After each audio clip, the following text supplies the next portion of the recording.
Hello everyone, welcome back to the channel. My name is Luke, the Englishman Reacts, and tonight I will be doing part 2 of the Father Ted documentary, Small, Far Away, The World of Father Ted. The first part of this, I really enjoyed it. I loved hearing from Graham Linehan and the other guy, I've forgotten his name, but yeah, it was just nice to listen to the two people, the main people responsible for this masterpiece of a comedy, and I absolutely love watching documentaries like this that talk about the things that went on, that, you know, all the things that came together to create a great show. And Father Ted, for me, it will... In terms of me doing this reaction thing, whenever the point comes where I have to say, this is it, I'm stopping, which I hope is many, many years away. That depends on you, though, doesn't it? Father Ted will be one of the shows that I will always have right up there near the top as being one of the greatest experiences in terms of how much I enjoyed watching it, how much just the sheer entertainment value of Father Ted for me was fantastic. It's a brilliant, brilliant show. I don't think there's a single character in the entire show that I truly hated or despised. So many characters that I love as well, you know. I mean, Father Ted, of course, Dougal, Mrs. Doyle, Father Jack, the crazy guy that wears the shirt that says "I shot JR," you know, he's crazy. The shopkeepers, the husband and wife that are always trying to kill each other and swearing at each other. Yeah, just a brilliant show. Anyway, I'm going on a bit here. I'm sorry. It's just I love Father Ted so much. I am passionate enough about it to be able to sit here and just ramble on about how much I love it. But anyway, let's get into part 3, and then when this is over, we'll get into part 4, and then there's a 5th part, I think. I'll get that done as well. So here we go, part 3. If you're watching this on YouTube, which, well, you most probably will be, then please do like this video if you enjoy it, and subscribe if you haven't subscribed already.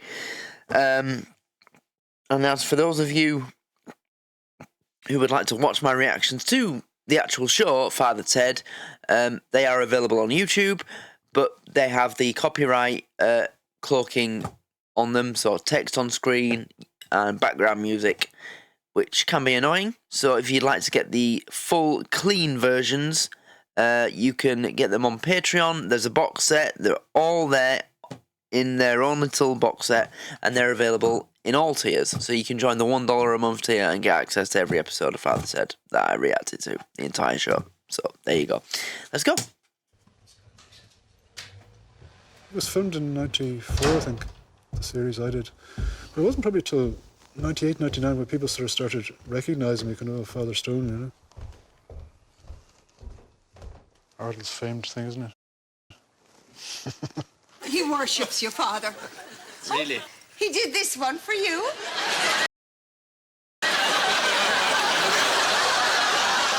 The one I allegedly did of myself and Father Ted. Father Stone, wow.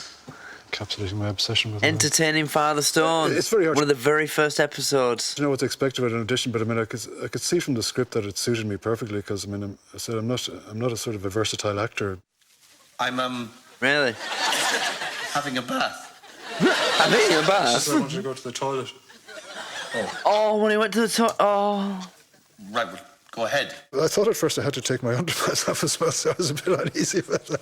But because I didn't know about, you know, sort of how shooting cameras, how they could sort of fake it that you didn't actually take your underpants off as well. I remember the producer Jeffrey Perkins saying he thought it was going to be huge. And the winners are Jeffrey Perkins, Declan Lowney, Graham Linehan, and Arthur Matthews for Father Ted. Wow. First you see Jeffrey Perkins there, the producer of the show. Imagine the two that. writers are Graham Linehan and Arthur Matthews. Imagine winning a BAFTA for a show that you created or that you were just a part. It must be an amazing feeling.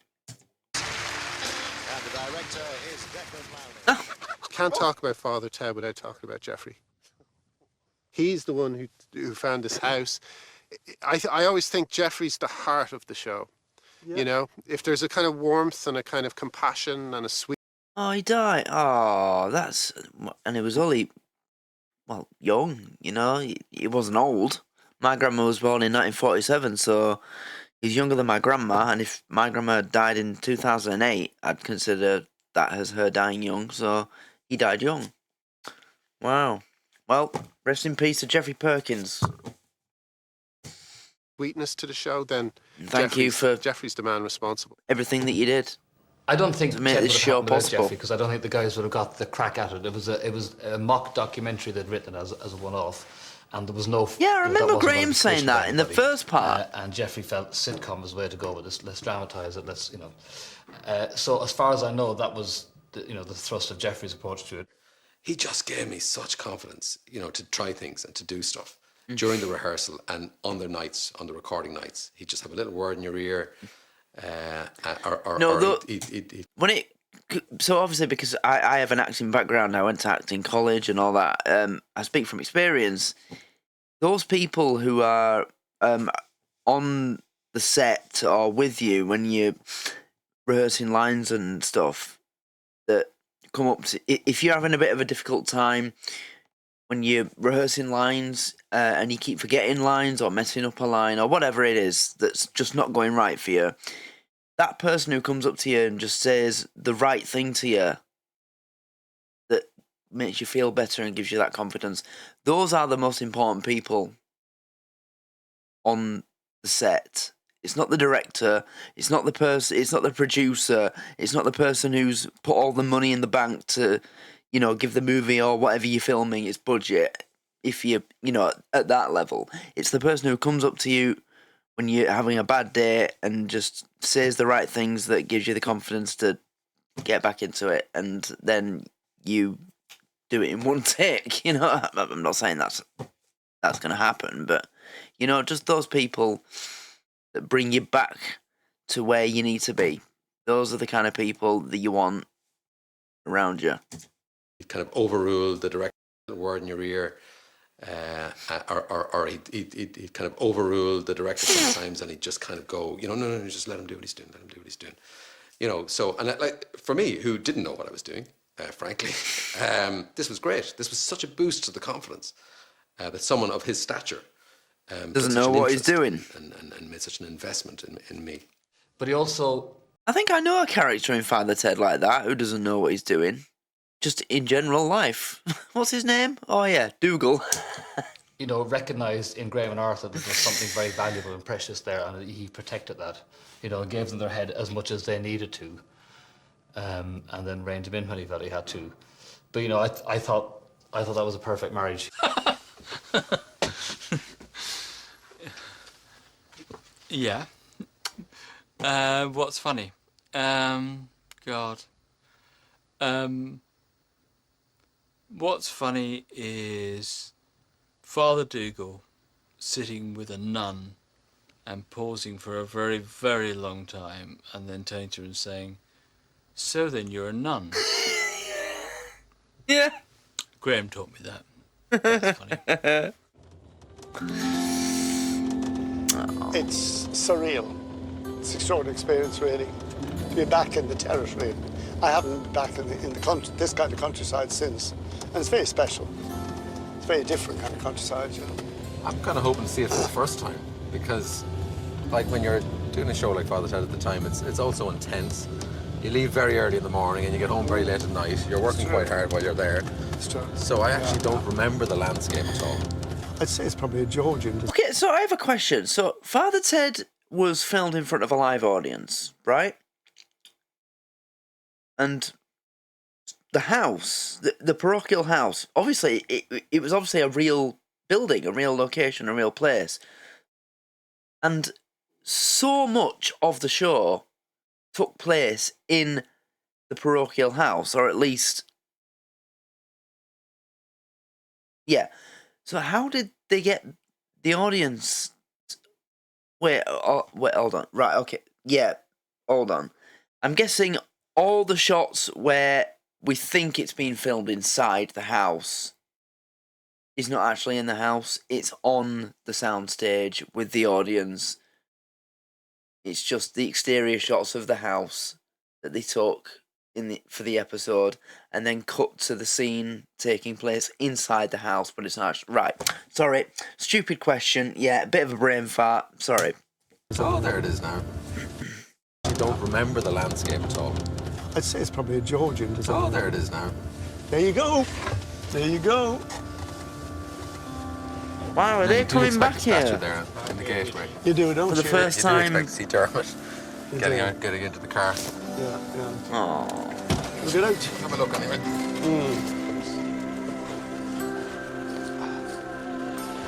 Oh my God. Look at it. Yes, the statue's gone, of course. It's been quite some time. I wish the quality of this was better. This is terrible, and I feel like it's ruining the experience.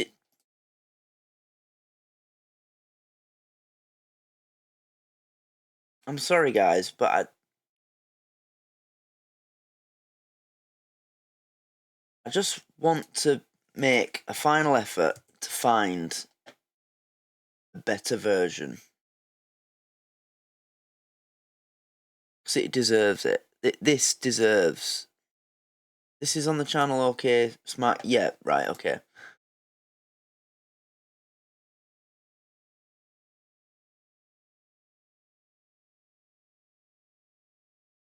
Oh, wait.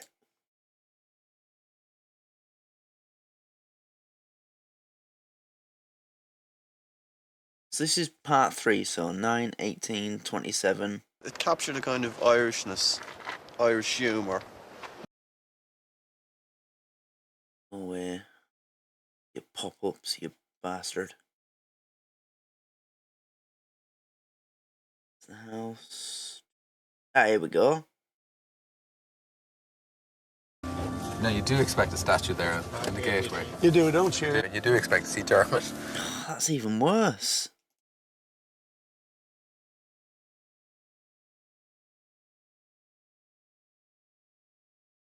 .360p, 360p. It's no better, is it? Oh, fuck off!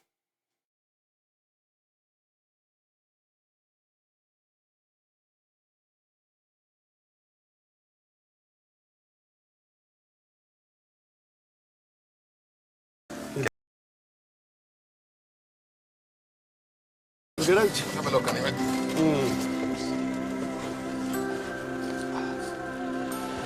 Oh my God. Look at it. Yes, the statue's gone, of course. It's been quite some.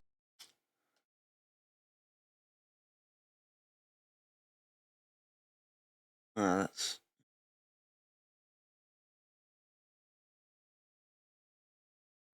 Why are his reactions to Father Ted popping up when I've searched this? Can't think of anything I'd rather see less right now than that.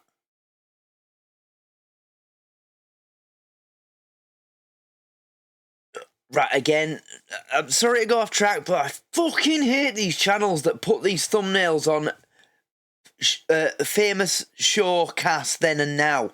That fat guy there, he was on a documentary. Oh, whoever made that thumbnail, I hope their fucking bollocks turn square.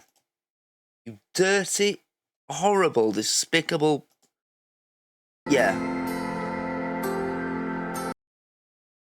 Some time.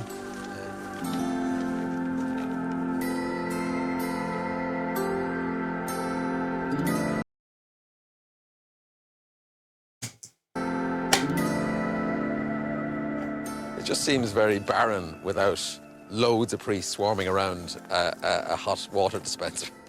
It does. Doesn't it? Yeah. I have the happiest memories of scenes out there near the wall taking place, of people chasing each other and beating each other and running around the side of the house. Remember kicking the ball around with Father Damo? That's right, around the side. Yeah, I remember that. It's one of the highlights of my His, life. his little It's one of your mate. best sporting achievements, really. So, yeah. Après vous. Your best sporting achievement. Hello. My goodness. Hiya. Hey, how's it going? Hello. Hey. Good to see you. Hello. It's lovely to see you. How are you? No, we Oh. How are you? Very well. How you going? How you going? Come back in the house. Will you have a cup of tea? Well, That bloody car.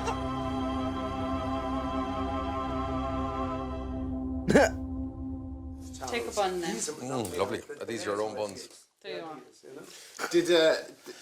Did either of you feel the roles Are they just plain were, buns? you know, too associated with you? Did it become a bit of a pain at times? So, Well, know, the just early after hysteria was quite hard to take, yes, but it settled down then. People became more used to the show, and they weren't as invasive, you know. Yeah, you know, sometimes it can be a little bit irritating that people don't appreciate my genius in other areas, you know, and that they purely see you in terms of this, you know, character. Like, but, you know, ultimately, it's flattering. There are worse things that can happen in life. Right? Exactly. Pauline used to say that she didn't know whether to be cheered up or annoyed when people recognised her as Mrs. Doyle, you know? You know, again, sorry to Paul. I know there's just been a long period where I've tried to find a better quality version. It's going to add to the length of the video, but I don't care because I have to say this. So, you know, the thing nowadays with the popularity of podcasts has got bigger and bigger, and there's all these great podcasts. They're doing it for... So, my favourite podcast... Well, one of my favourite podcasts is Stick to Football with Gary Neville, Roy Keane, Jamie Carragher, Jill Scott, and they have various guests on. What I would love to see is somebody do one for comedy where they bring on the remaining, the still alive cast members and the most important members of the crew to come on as guests for episodes and talk. Like, so this bit now has put that in my mind. They're all sat around a table discussing Father Ted. So this kind of thing, but for other shows. So, you know, they could do it, for example, for Not Going Out. You know, they can get them round. Name any show where all the cast and crew are still alive, or most of them. Only Fools and Horses. You can get David Jason, Nicholas Lyndhurst on. I'm sure a couple of the crew must still be alive. Bloke who plays Denzel, what's his name? Paul Barber. The guy that plays Mickey Pierce. The guy that plays... Trigger's gone. Boyce is gone. But, you know what I mean? They should do that. There should be a podcast for that. You agree? So I know there's not. I haven't seen it anyway, and I would have found it by now. So I guess she's still wrestling with that. I want to be associated with Dougal forever, so that's why I'm here.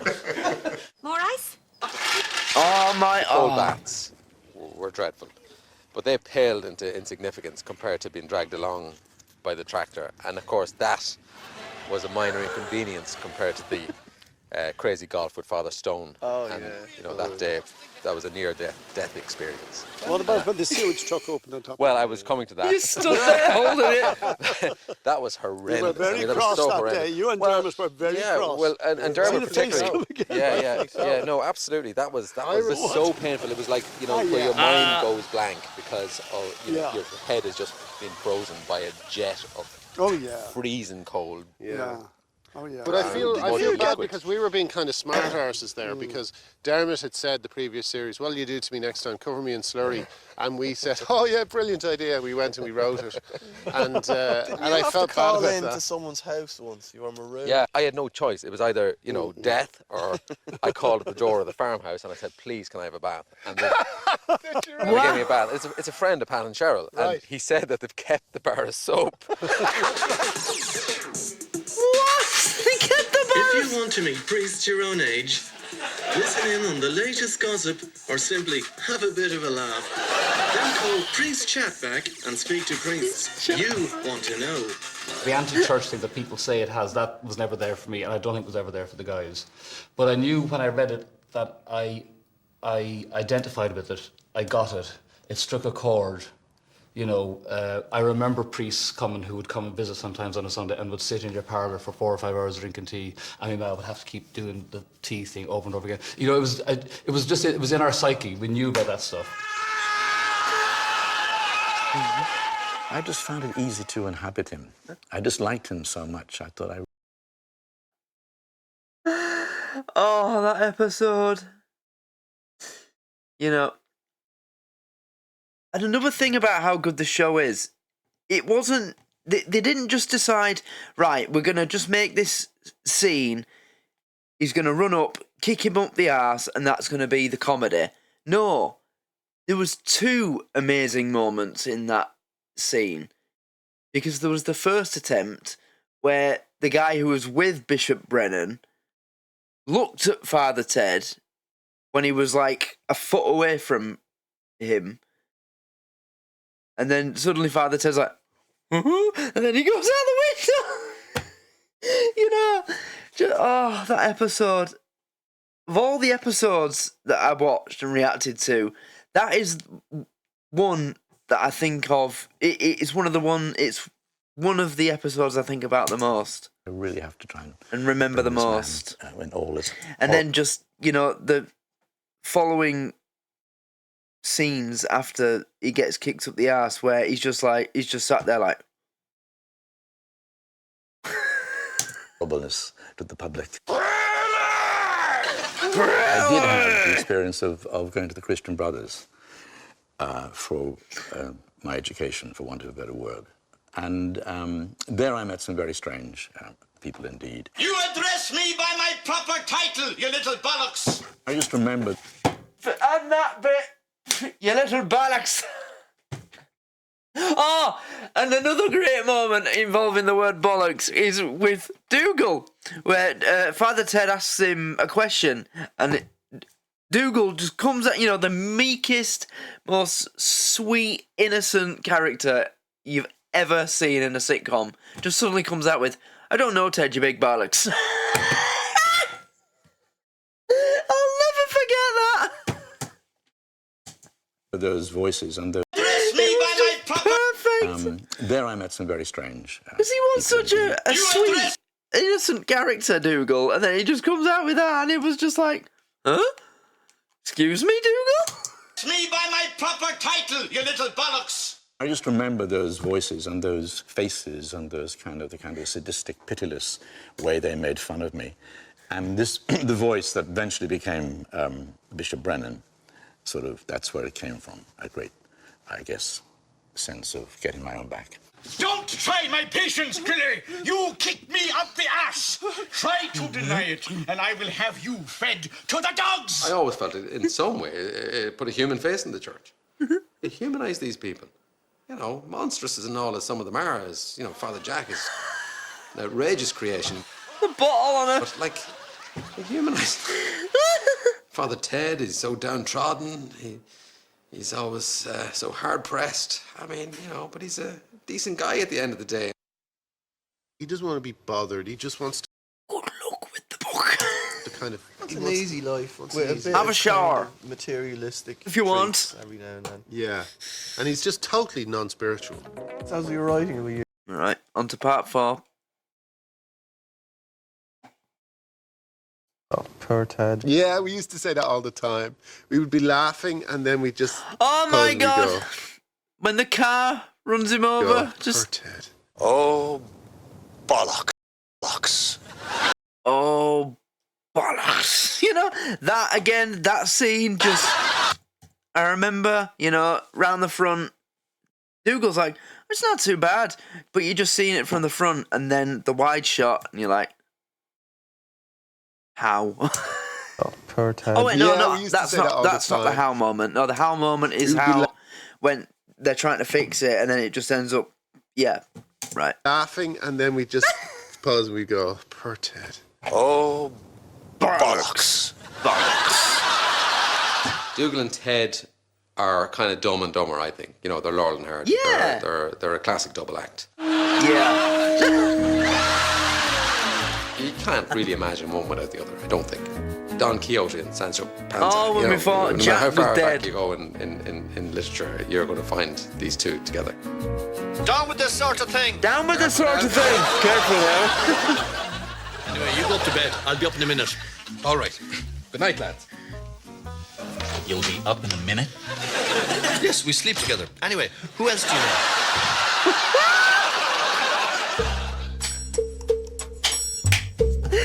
You know, if he hasn't seen, I don't know if he's seen this already, but Mikey, so my best friend and whose channel I'm managing, I got him into doing reactions, and he's now doing reactions. He's doing Bottom, Still Game, and he recently started Chewing the Fat, so make sure you go follow him. This is high on my list of shows I'm going to get him to react to in the future. If he hasn't seen this before, I am definitely going to get him to react to this for summer. I have to see him react to this. He also did the first act of the First Bottom live show, especially for me, last night on his Patreon as well. So that'll be coming to his YouTube channel pretty soon, unless it's already on there. I'm not sure yet. But my name is Morris O'Donoghue, and go support him. He deserves it. Paid. Father. He's a brilliant reactor. Seriously, a brilliant. I'm not just saying that because he's my best friend and I'm his manager. He is actually a fucking brilliant reactor. Like, he's just so entertaining and natural, and a fantastic storyteller. Like, he just begins an anecdote that's been inspired from a moment in whatever it is he's reacting to. It reminds him of a moment in his life. Like, he reacted to the Jim Belushi film K9 with the dog on his Patreon on my recommendation as well. And he had a German Shepherd called Sarge who died young. And throughout the entire reaction, just certain moments remind him of memories from his time with that beautiful dog of his. And he just loses himself in telling the stories and the memories that part of the show or whatever it is he's reacting to reminds him of.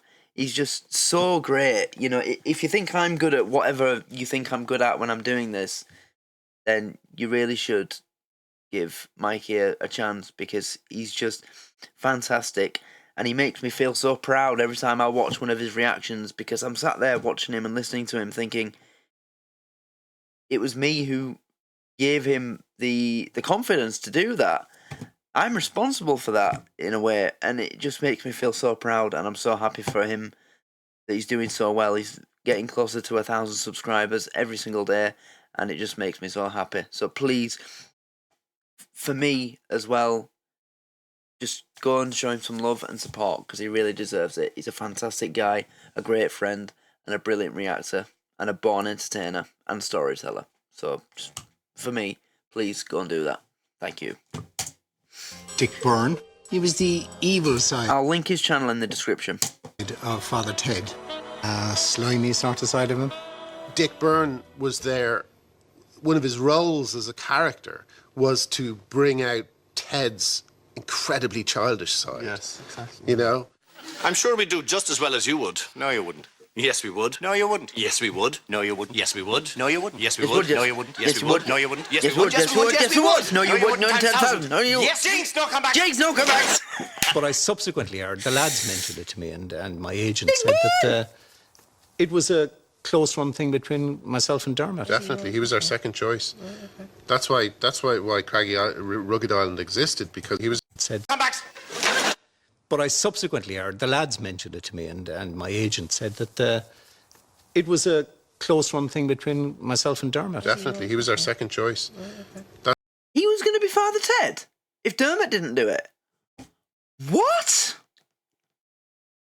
Wow, that is interesting. That's like Only Fools and Horses. Jim Broadbent was going to be Del Boy if David Jason said no. He was there for, I think, was Jim first choice actually? Wow. Again, I love those things about shows as well. When you find out that other people were meant to be this person or that person, or they were second choice or first choice, whatever. I love those little tidbits of trivia as well. Wow. That's why Big Craigie Boom's going to be Father myself and Ted. Dermot. Definitely. Agent said Well, that, that would have been different. but I subsequently heard the lads But mentioned again, it to me, and no my offence agent to said Maurice, that, but I'm glad he wasn't. it was a close run thing between myself and Not Dermot. one thing about this show would I change. Definitely, he was our second choice. Nothing. That's why Craigie Rugged Island existed, because they were our second choices for everybody. All I can say is thank God Dermot got it, because he's quintessentially Father Ted. Yes, he is. Absolutely. Oh yeah, it's Dougal in. Everybody wanted to be in Father Ted.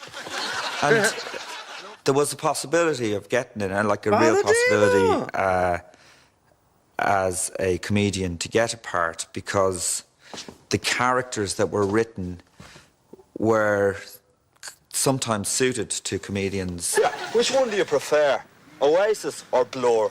Like, for example, the character of Father Every Damo, time. I played it over the top, to be honest. It's not like subtle acting or anything like that a proper actor would do. You'll be in the minute! I wonder, are there any Irish comics who weren't in Father Who it Ted? is. How badly must they feel? Because you do feel in the end they gave everyone a go. Yeah, out of all the characters in the show. But there was a Oh, this prick. Oh. Now, I know I said about 15, however long ago, that there's not a single character in the show that I hated, but actually, purely for the way that he broke Mrs. Doyle's heart, you know, trampled all over her feelings. Sweet, innocent, loving Mrs. Doyle. I hated him for that. But I don't think I can hate the character, because for what the character was, it was a brilliant version of a character like that. So, yeah, I still don't think I can say I hated the character. I just hated who he was and how he acted. He was a child. Yeah. Such a paranoia in the air about the end. Yeah. They gave everyone And him. Oh, him as well. But a go. he was off his fucking box, him. But there was a touch of paranoia in the And air. the dancing in the caravan is like this. It's like a fucking, you know, like the mannequin aliens in Doctor Who. Just dead. But did you get the call? Dead Did you get but the call? alive. No, I haven't heard anything of that. There was a touch of paranoia in the air about, did you get the call? Did you get the call? Did you? No, I haven't heard anything of that, you know. And then, you know, wondering would you get an audition and then would you get the part? And there was a bit of paranoia. One or two people were left out and I think are scarred as a result. I smell wee. Where's that? It's this one here. This one smells a wee. I could win an Oscar. And people would still shout, oh my love, I've no willy. I love cake. I love cake. Where's the jam? Cake cut. I smell wee. The cut made a cake. Those lines are just going to follow me to my grave. Yeah. You bastard! Slack! Hello, Mary. Hello, Father. Oh, these two. Hello, Father. Hello, John. Mary was just washing my hair. She has such lovely soft hands. I remember that being quite challenging, actually, the fact that you're being absolutely... Jeremy Kyle. You two need Jeremy Kyle. Jesus, Kyle. You're beyond Jesus. You need Jeremy. absolutely spiteful and horrible and violent with each other, and then suddenly you had to pretend to be benign and loving. I found that technically just really, really hard. John and Mary was about the thing in Ireland that seemed to be very common, which was pretending everything's fine in front of a priest, when and pretending that marriage is just this wonderful rosy thing. Keeping up appearances. Keeping up appearances. They're a lovely couple, though, aren't they? John and Mary. They are all right. It was great debate about, is this absolutely mad or is this funny? And I thought, no, this is going to work. I went on Right to Reply and argued against a second-generation woman from Irish woman from Manchester, who was telling me in a Mancunian accent that I was being anti-Irish. Why is it racist? Why is it stereotypical? Right. The word Irish is just synonymous with ridiculous, stupid, idiotic. I want my children to grow proud of where they've come from and their ancestors. I do too. I want a country that's not so self-conscious and so intimidated by other countries that they can't have comedy programs about themselves, that they can't make films about themselves. And I think to be honest, I think it's quite a ridiculous argument. But the initial response was just knee-jerk. It was fear of being made to look stupid. And we were kind of, our argument was, if you deny us the chance to look stupid like everybody else is able to look stupid, then you deny Irish actors and Irish comedians from the chance of being in something funny. As an Irish person, I never felt uncomfortable watching it. I never felt, it's all the things, there are things you'd watch in Ireland maybe, and you'd kind of think that's very funny. I hope nobody English ever sees it. But Father Ted wasn't like that. You were quite happy to sit with English people and watch that, because it was sweet and funny and ridiculous, but not in a kind of cruel or malicious way. Yeah. Sit down there and we'll have a bit of an old song. What can we sing? Will you sing one, Ted? No, I won't. Yeah, you will. You have a lovely voice. Very like Celine Dion. It's one of those sitcoms that just plays again and again and again, and every time it plays, it's a new audience. And I was just back in my school, and these kids are 12 and 13, and they're going, "Oh, we love you in Father Ted." I was like, "You weren't born." For them, it must be like watching an old black and white film. That old man was in Father Ted. What's going on? Ad break, I suppose. Yeah.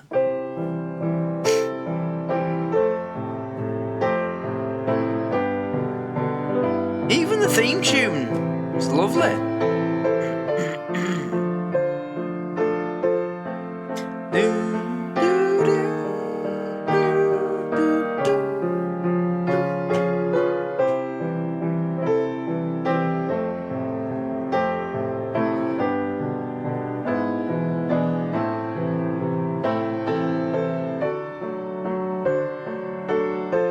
It's just now completely amalgamated into the whole feel of the show. And it's just great, yeah.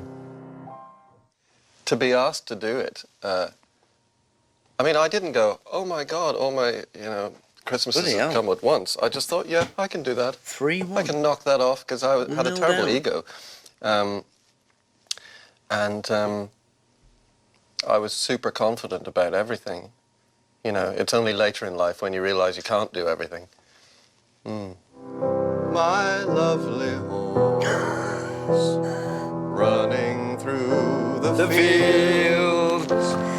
Where are you going with your fetlocks flowing? We want to stay away from the whole area of being in love with the horse. Ride you over fences. Polish your hooves every single day and bring it to the horse dentist. My lovely horse is. That episode was brilliant. I love the scene where they're in the bedroom.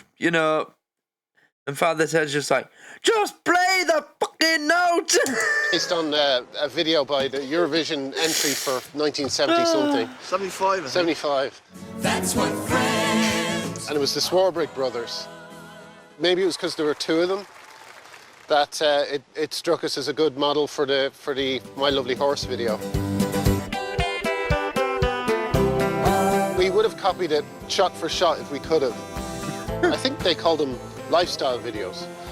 Oh, so that was modelled, that was, inspired by something similar that, okay. And what I love about it is that the lifestyle depicted is actually not really that great. Some mildly sexist undertone. We copied that completely. Another bit where he's teaching a girl how to play golf. It fits into Ted's fantasy of what, he's always wanted to. Well, it was the 70s, You're not going to get the music video for The Nights by Avicii. Oh, yeah. That, still, for me, to this day, one of the best music videos ever, that. The music video for the Avicii song, The Nights, where it's just a video of, I can't remember his name, but it's a guy who just. I remember you just watch the video and all you can say at the end of it is that guy is living life. If you don't know what I'm talking about and you haven't seen it, after you've watched this, go onto YouTube and type in Avicii the Nights and watch the music video. It is one of the most incredible, beautiful music videos you'll ever watch. And it's just a compilation of clips of this guy having incredible fun. Mostly by himself, but also sometimes with friends and family. Even kids that I don't know if they're his kids or his friends' kids, but it's just an amazing video and it'll cheer you up whenever you're in a bad mood as well. And it's a beautiful song. And Avicii, you know, one that we lost far too soon. So, yeah, rest in peace, Avicii. You know, get into show. Into Ted's fantasy of what... Where he's teaching a girl how to play golf.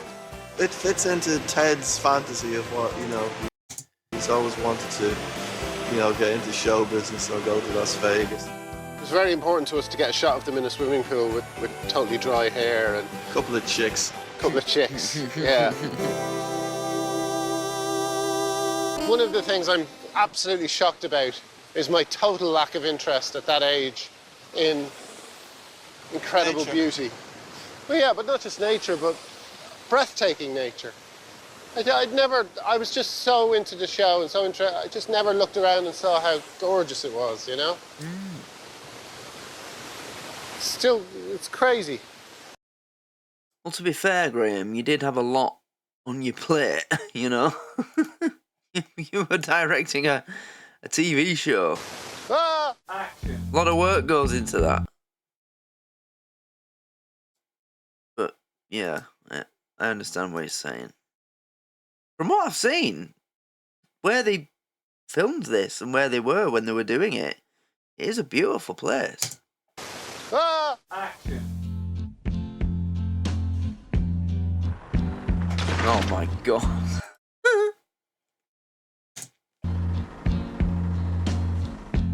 Not much better than you know. The location stuff on TED was like a holiday before we really made the show, in a sense. You know, we'd have this... Although, no, that's not even true. It was a very, very hard slog doing all the location stuff. But we'd do that, and then we'd bring all the footage back to England, and the rest of it would be a 6 to 8 to 10 week stay in London studios shooting the show.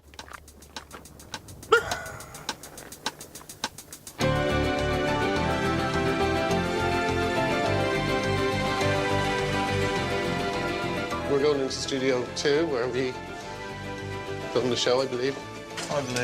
God, it's big, isn't it? Yeah, it's much more... Of course, all the here would be seats from here way back, I suppose. And the thing about studio sitcoms is they're not easy to make. They're hard. They're really hard. They're done under incredible pressure. So there's no reason to do them. There's no good reason to do them except that I think they lead to, in the style of sitcoms we're doing, funnier sitcoms, you know? I mean, as Arthur says, if Father Ted was done without an audience, it would be a cold, miserable really affair, flat. you know? It was always a bit of a thrill going into the studio, seeing our sets, which had become a second home. You know, you were familiar with every little item of furniture, and so you liked being there. These guys had really thought everything through very clearly. It all worked very well. See, it's a great credit to them that we didn't have to do everything 13 times. The thing that was interesting about doing TED and distinguished it from every other program I've ever done is that usually when you're back here and the scene has stopped filming, you hear the voice of the warm-up man doing warm-up. That's true. Warm-up. Yeah. But on TED, you heard the voice of Dermot, who's basically, every time they yell cut, would just walk straight out to the audience and start doing his routine, you know? And it used to drive me mental, you know, because I was like, concentrate on the script. Fuck, I want you.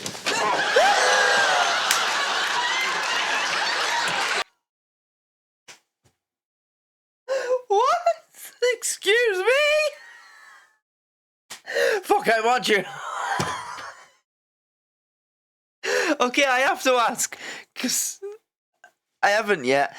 Is there must, please tell me there's some video footage, at least a little bit, of behind the scenes Dermot doing that. Please just tell me there's some footage collected somewhere. I need to see it. His routine. React to it, obviously.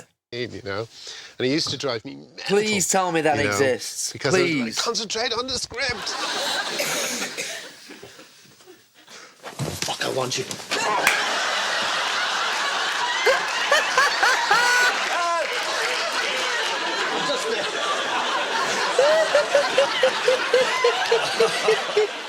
It very much had the atmosphere of a holiday camp.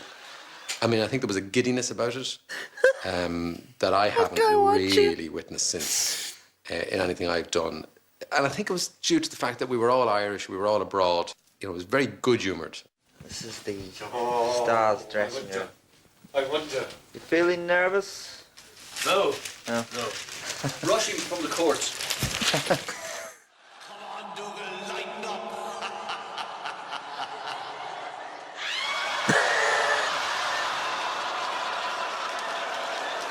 Brilliant.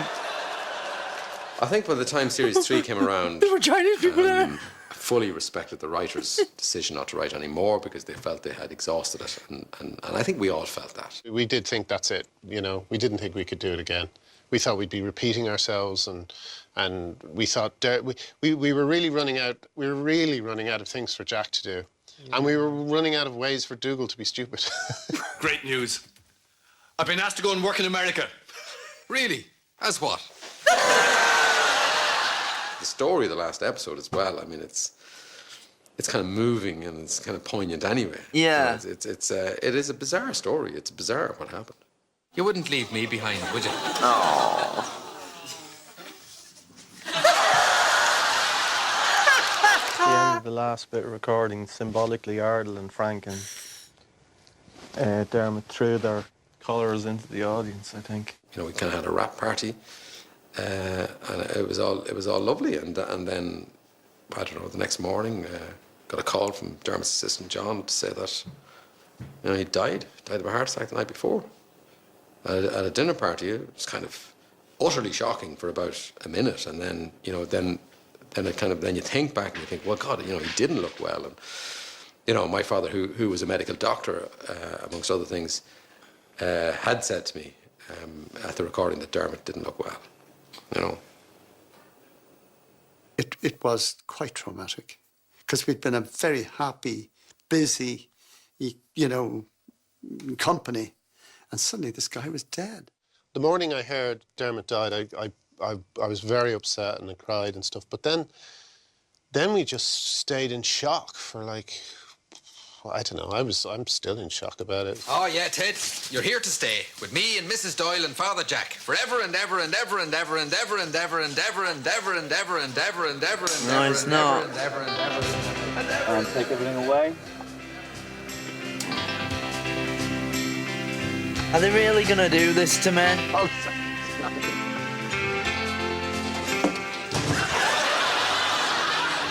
I go on, Father. Have a cup.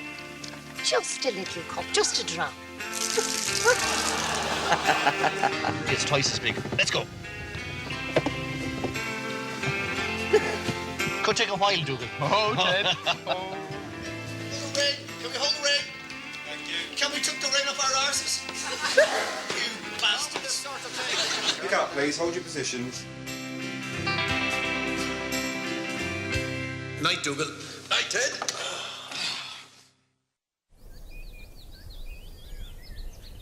But my memory of Dermot here in this house is, and there's a room there, and there was a big fire, and there was a big armchair, and huge fire, and Dermot's sitting there, and being Dermot. And we always said Ted was our favourite character because he was the most real. He had the most.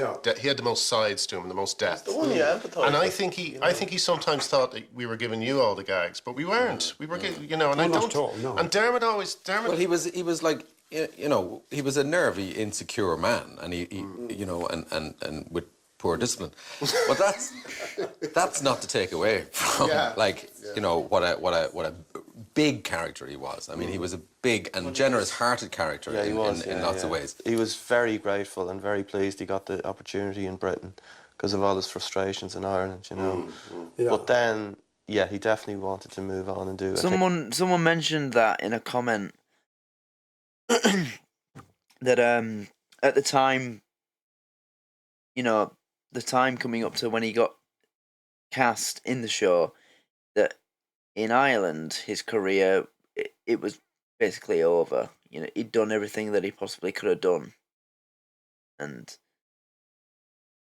he needed an opportunity that gave him an audience and a fan club somewhere else, somewhere bigger. And well, you know, it's weird, isn't it, about Britain? Even though most people in England are from Ireland or Scotland, somewhere back down their family. Like, I mean, I'm Irish. You know, my bloodline's Irish. If you're born in Ireland and Irish through and through, and you're famous doing something, you can only get so big, and then you come over to England, and then your career takes off. Even though we're basically the same people, it's a bit stupid, really, isn't it? You know, like, isn't that what happened with Westlife? I think more satirical stuff. Well, I worked with him on other things, and he wasn't the easiest person in the world to work with, but he was a dream to work with him, Father Ted. So it must have created some sense of security in him, you know? Patrick and Cheryl told us about an 11-year-old girl who said, "I wish I could stay here forever." It doesn't even look the same on the inside. Just the very fact that it's the Ted house just made this kid, you know, hugely happy, and that kind of got to me, because I just thought, you know, the show does have a magic that you know, that we didn't really realise we were involved. We didn't really realise it would have this kind of magic that's been lasting through different generations. And yeah, the people, you don't think of it when you're writing, you know, you just want to make things funny, and then we were just trying to be funny, you know. Yeah, after then years pass and people have a fondness for it, so that's very people who weren't born when we wrote it, you know, and that means a lot. I wasn't born when they wrote it. I mean, as an example of that, look how long it took between when it was first written and broadcasted, to when I finally got around to watching it. It was 2023, I think, when I started the show on Patreon. So it took me, 26 years or so till I finally got around to watching 27 years. Yeah. Well, no, it's even longer than that. So I was born in 96. This started a couple of years earlier, so nearly 30 years. We'll see you in another 10 years, maybe. Good driving. Yeah, that was very smooth. Smooth. A 1, 2, 3. My lovely male mammy, so gentle and so wise, rocking on your rocking chair, baking cakes and pies. My lovely male mammy, my lovely, lovely male man. Oh, mammy, my lovely male mammy. Oh dear.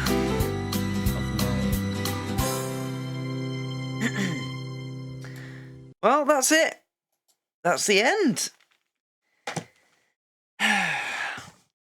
Well, come here, boy. Come here. Come here. Come here, boy. Come here. Come. Oh, ignore me then, you prick. Anyway, so that is the end of the Father Ted documentary.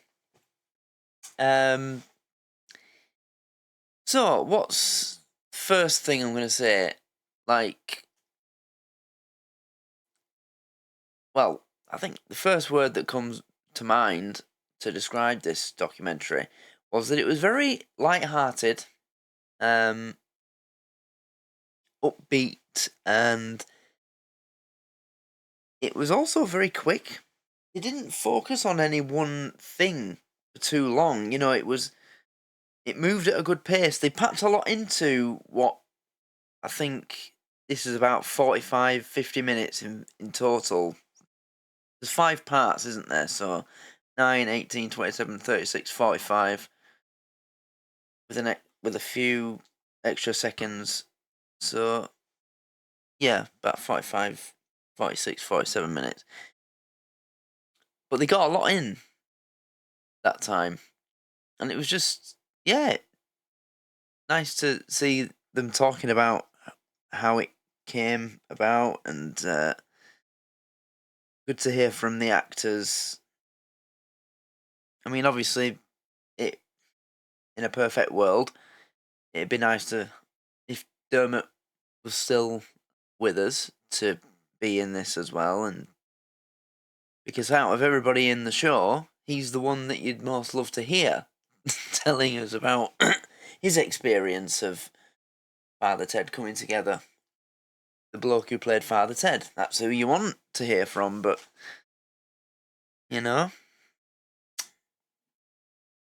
that thing about what Ardle said about his dad, who's a medical doctor, noticed that Dermot wasn't well on the set towards the end of filming.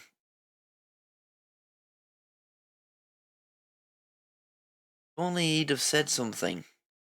If he'd have gone over to Dermot and said, you know me, I'm Ardle's dad, I'm a doctor. You mind if you came back to my clinic and we did some tests? Maybe they could have saved him, Things like that. You think about that. People that we lose too early. Our favourite actors. Like Rick, for example. Maybe someone... Mind you, no, with Rick it wasn't as obvious. With Rick it was just a sudden heart attack while he was out, after he'd come back from a morning jog, wasn't it? He didn't have a heart attack on his jog. He came back from his jog, went home, and then collapsed and died of a heart attack, right? Yeah. So maybe there was nothing to notice. Yeah, alright, let's not focus on that. Because it was just, really nice, and there was a strong comedy element to it, a lot of laughs, and the location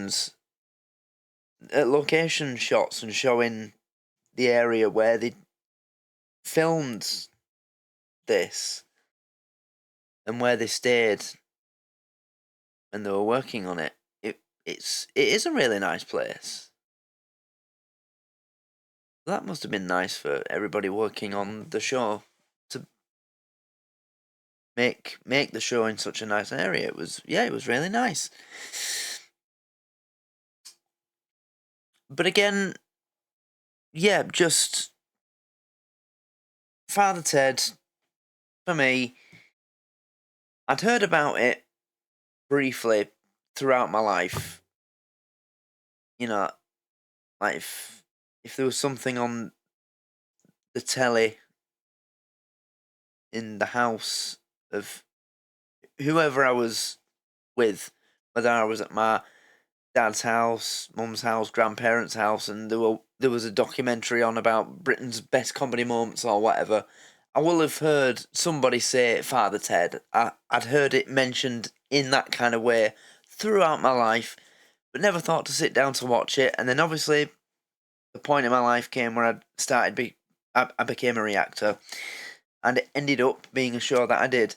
So glad that I did, because it has just been in my top, I'd say my top 10, and will be forever, I think.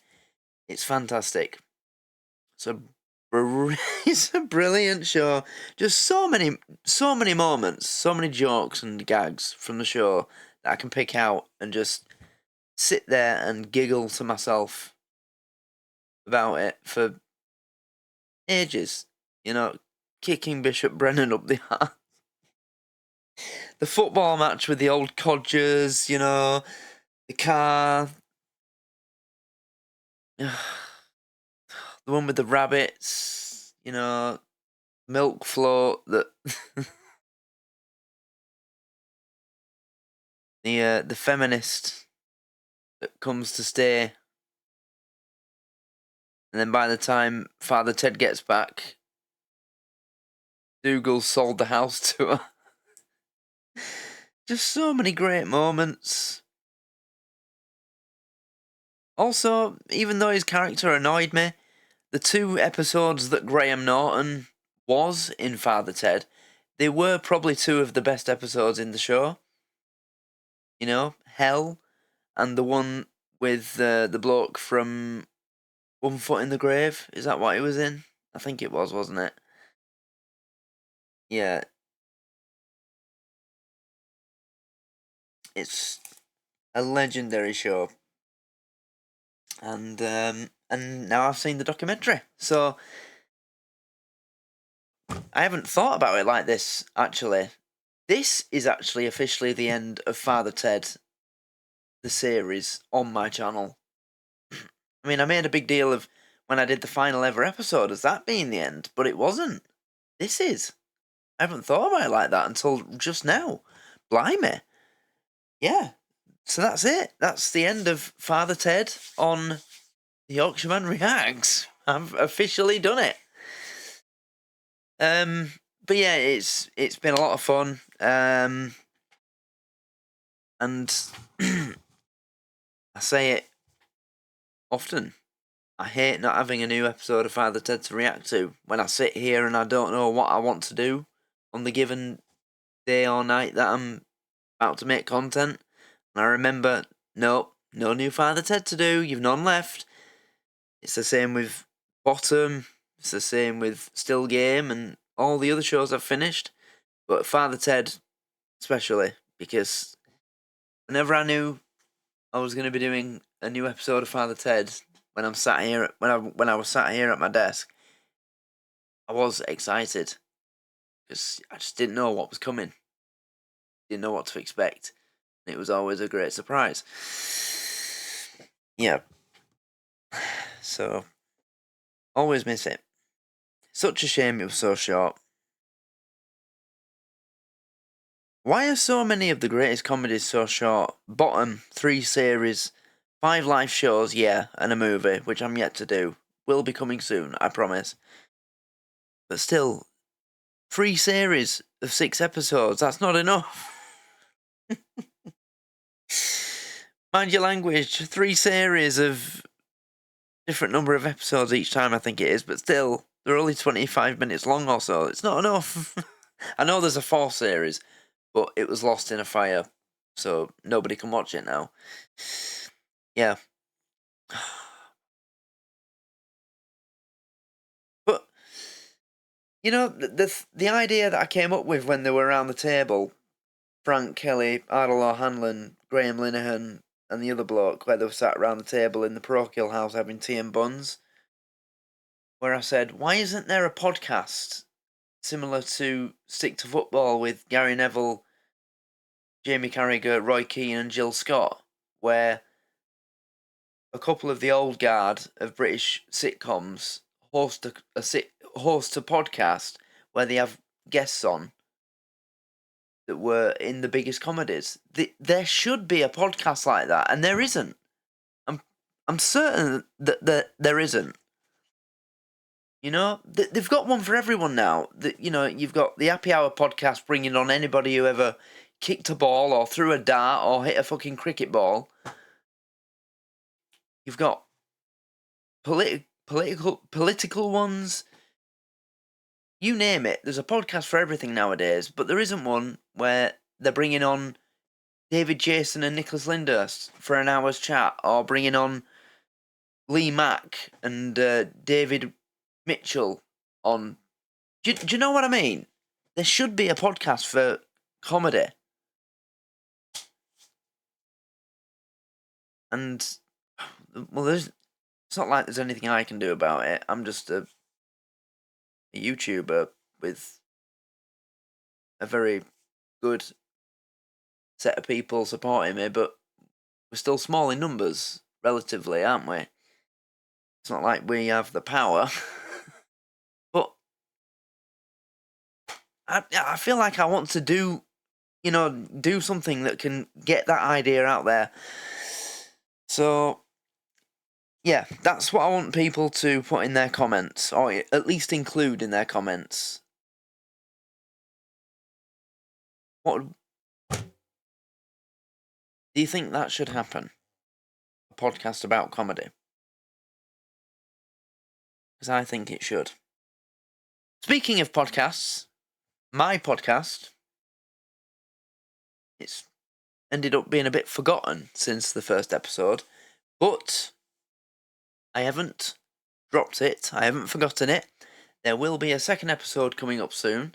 I'm not sure who the guest will be, but I'm pretty certain that it might not be the next guest, but I'm not certain, but it's like 90% going to happen that I will be doing a podcast in the future where the guest will be an MMA champion who's also a friend of mine who just won his first major championship. I've spoken to him today. We are going to discuss it in depth and arrange it, but that is almost certainly going to happen in the future. I'm also speaking to a woman who is like the agent or the manager of a band, a local band, who are touring right now, and I think they're promoting a book or something. I can't remember exactly, but she wants them to be on my podcast. Although I can't say that's 90% going to happen, but that might happen. But the podcast is definitely going to be a thing that's going to be happening more over the course of this year. So yeah, those of you who were excited about the podcast when it first started happening, and now it's gone away, and you're not, and you're like, oh no, it's gone. Don't worry, it's not. It will be coming back. I just need to find the guests. It's difficult when you're starting a podcast from scratch. It's hard to get guests because people are like, well, no one's ever heard of you, so why am I going to appear? But I'm lining up the guests. I'm getting the people. But anyway, yeah, really love this documentary, and it was a lot of fun. And it was nice to see the actors just being themselves and talking about their experiences on the show. And I noticed something about Dermot as well. Whenever whoever was talking about him, no one had a bad word to say about him. And yeah, I think that's what... I'm not saying I expected there to be, but it's just nice when you get that in these kind of documentaries where they talk about the main star of the show, which Dermot was. He was Father Ted. He was the main man. And nobody had a bad word to say about him. So that was nice. Nice to see. Anyway, I think that's going to conclude this video. So, excuse me. So thanks everybody for watching. Thanks for your patience while I got round to filming the second part of this reaction to the documentary. And yeah, that concludes Father Ted on my channel, or channels, completely now. Unless there's anything else. Is there anything else Father Ted related that I haven't watched? Is there another documentary or something? If there is, tell me, because I'd love to see it. But as far as I'm aware, this is it. So, yeah. It'll go down in the history books of this channel. You know? It's in the history books now of the Yorkshireman Reacts. And I've loved every minute of it. One of the best shows I've ever watched. I will treasure it forever. And everybody who's found my channel and supported me, through it, that too. I'll treasure that forever as well. So, thanks everybody for watching. I hope you've enjoyed it. I hope you've had a fantastic... I know it's Monday, but I didn't put a new video up last night, did I? Not on YouTube anyway. So, I hope you had a fantastic weekend, and I hope your start to the week has been good. And I will be back hopefully tomorrow with the... Oh, wait, no. I'm not going to say what it is, because I haven't decided yet. You'll have to wait. It'll be a surprise. No, I'm joking. But you'll see what it is. Yeah. So, until then, have a lovely evening. Thanks for watching. Please like the video and subscribe. Check out the Patreon as well. There's a full list of all the shows that are available on there in the About section, so you get a good idea of what you're paying for. Also, there's memberships available on the YouTube channel as well. And also, those of you who miss the Not Going Out reactions being on YouTube, they are available on the Rumble channel. And there will be a new Not Going Out episode available on there very soon. So keep an eye out for that. And it's free. You don't have to pay. Rumble's free. It's like YouTube, but just different. Yeah. So, links to all those in the About section of the channel. Just go there and you'll find them. So, yeah, that's it. Thanks everybody for watching. Much love to everybody, and good night.